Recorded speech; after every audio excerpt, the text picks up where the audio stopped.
So hi everyone, welcome back to our new video. और JAC Delhi 2025 की ये second video होने वाली है जिसमें मैं आपको सारे डॉक्यूमेंट्स बताने वाला हूं जो आप लोगों को अपनी फिजिकल रिपोर्टिंग में लेके जाने हैं।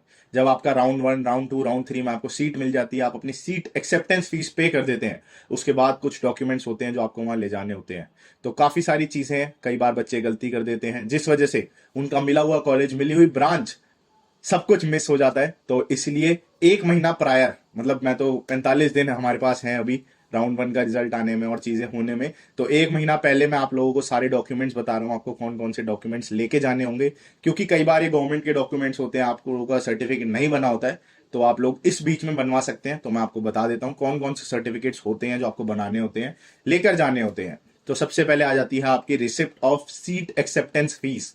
जब आप अपना सीट एक्सेप्ट करते हैं उसके लिए 95,000 रुपीज या 97,000 रुपीज पे करते हैं, तो वो एक प्रिंट रिसिप्ट करके एक वहां पर ऑप्शन आता है, वो आपको क्लिक करना है और वहां से वो रिसिप्ट को आपको प्रिंट निकाल लेना है डाउनलोड करके, क्योंकि at the time of physical reporting you have to show that. ठीक है। उसके बाद आपका जो रजिस्ट्रेशन फॉर्म होता है जो आप फिल करेंगे, अब जो पिछली वीडियो में मैंने बताया किस तरीके से क्या क्या चीजें होंगी, वो रजिस्ट्रेशन फॉर्म भी आपको लेके जाना है, वहां पे साइन करवाने अपने पेरेंट्स से और सेल्फ अटेस्ट करना है, फिर उसको वहां पे लेके जाना है। उसके बाद आप लोगों को लेके जानी है अपनी चॉइस फिलिंग की जो लिस्ट होती है। जब आप चॉइस फिलिंग करेंगे उसका भी एक स्क्रीनशॉट ले लेना, उसकी जो प्रेफरेंस लिस्ट होती है वो भी आपको वहां पर प्रेजेंट करनी होती है और वहां पे दिखानी होती है। इसके अलावा लेटेस्ट 3 पासपोर्ट साइज फोटोग्राफ्स आप लोगों को लेके जानी होती है वहां पे, या फॉर्मल्स में खिंचवा सकते हैं। और ध्यान रखिएगा कोई भी डेट या फिर कोई भी नाम वगैरह उसके ऊपर ना लिखा हुआ हो।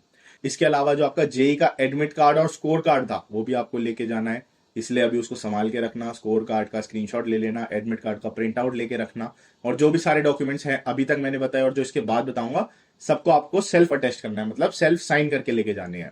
उसके बाद आपकी मार्कशीट्स आ जाती हैं, क्लास 10th की, क्लास 12th की ओरिजिनल मार्कशीट्स आपको लेके जानी है। क्लास 12th की अगर नहीं आई है तो जो आपका ऑनलाइन जो आता है रिजल्ट, वो आपको प्रिंट आउट करा के लेके जाना है। उसके बाद आपको सीट अलॉट हो जाती है तो एक सीट अलॉटमेंट लेटर होता है, उसका प्रिंट आउट लेके जाना है, मतलब सीट की रिसिप्ट भी लेके जानी है और अलॉटमेंट लेटर भी लेकर जाना है। उसके अलावा आपको क्लास 10th का जो है सर्टिफिकेट, वो अपना बर्थ सर्टिफिकेट की तरह यूज कराना है, तो इसलिए उसकी 2 कॉपी लेके जानी है। मैं तो कहूंगा सारे डॉक्यूमेंट्स की 2-2 कॉपी लेके चले जाओ, कोई बुराई नहीं है। ज्यादा अगर आपके पास हो तो आगे काम आ जाएगी, कम नहीं होनी चाहिए कोई भी चीज। उसके अलावा अगर आपको किसी भी कॉलेज में, जैसे ट्रिपल आईटी दिल्ली में बोनस पॉइंट्स होते हैं, तो आपका जो बोनस पॉइंट्स का डॉक्यूमेंट है वो भी आपको लेके जाना है। उसके अलावा सबसे जरूरी चीज, अगर आप किसी भी कैटेगरी से बिलोंग करते हैं, स्पेशली अगर आप ओबीसी कैटेगरी से बिलोंग करते हैं, तो 31 मार्च के बाद बना हुआ आपका ओबीसी एनसीएल सर्टिफिकेट होना चाहिए। मैं दोबारा कह रहा हूं, ध्यान से सुन लो, आपका जो सर्टिफिकेट है ओबीसी एनसीएल का, वो आपको 31 मार्च के 2025 के बाद वाला होना चाहिए, तभी यहां पर वो काम करेगा, नहीं तो आपको हटा दिया जाएगा। पिछले साल भी मेरे 2 बच्चे थे जिनकी मैंने काउंसलिंग करी थी, उन दोनों बच्चों को निकाल दिया था काउंसलिंग से क्योंकि उनके डॉक्यूमेंट्स पुराने थे। तो इसलिए 31 मार्च के बाद का आपका ओबीसी एनसीएल सर्टिफिकेट होना चाहिए। एक जो आपका जैक दिल्ली का ब्रोशर आता है उसके अंदर एक मेडिकल फिटनेस सर्टिफिकेट भी होता है। किसी भी एमबीबीएस डॉक्टर से आपको साइन कराना है, ठप्पा कराना है और उसको कॉलेज में लेके आना है।